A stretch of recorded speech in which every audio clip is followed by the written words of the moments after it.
আজকে আমি ছোট্ট উনুনটাতে আমি চা বানাবো, তোমরা দেখতে থাকো। আজকে আমি চা বানাবো এই হাঁড়িটা দিয়ে। পাতা আমি নিয়ে এসেছি, হচ্ছে তাল পাতা দিয়ে আমি এতে করে চা বানাবো, তোমরা দেখতে থাকো। হ্যাঁ, চা করতে করতে সন্ধ্যা হয়ে গেল বন্ধুরা, এখনও চা হচ্ছে। চা পাতা দিয়ে দিয়েছি, চাটা হয়ে গেলেই এই করবো।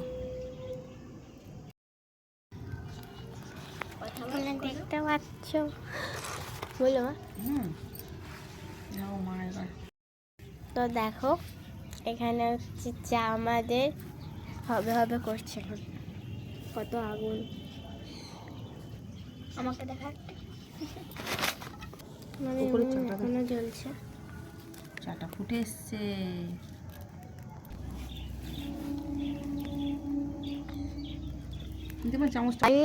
তো দেখতে পাচ্ছ পুরো রাত হয়ে গেছে এটা করতে।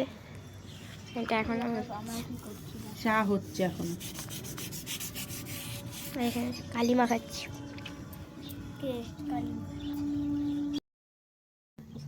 চা ফুটে গেছে, ঢেলে নিচ্ছি আমরা। এক গ্লাস চা হয়েছে, এই যে চা হলো, চিনি আছে, চিনিটাও মিক্স হয়ে যায়। এই যে আমি ছোট্ট উনুনে চা বানিয়ে ফেললাম 1 কাপের মতো। চলো বন্ধুরা, আমরা এবার চা ঢেলে ঢেলে খাবো। চাটাকে টেস্ট করবো, তারপর তোমাদের বলবো কিরকম হবে। এই যে আমি 1 কাপ চা নিয়ে নিয়েছি, এবার আমি খাবো, তোমাদের দেখাচ্ছি আমি সামনে নিয়ে এসে। তো বন্ধুরা, এই যে মিনি কিচেনে আমি যে চা করলাম তা সেই চাটা খাচ্ছি। অপূর্ব স্বাদ, সত্যি বলছি।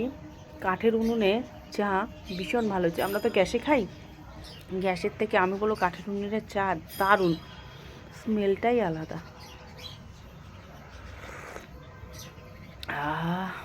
সত্যি দুর্দান্ত হয়েছে, বিশ্বাস করে। এই যে আমার এখনও উনুন জ্বলছে, মানে এই যে নিভিয়ে দিয়েছি ছোট্ট উনুন। তো আমি এখানে আমি চা করলাম, আমার আবার মানে মাটির হাঁড়ি, দারুণ লাগছে। মাথার যন্ত্রণা ছেড়ে যাবে। গ্যাসে খাই তো রোজ, ভালো লাগে না। আমার মনে হয় কাঠের উনুনটাই বেস্ট লাগছে। শুভ সন্ধ্যা সবাইকে জানাই।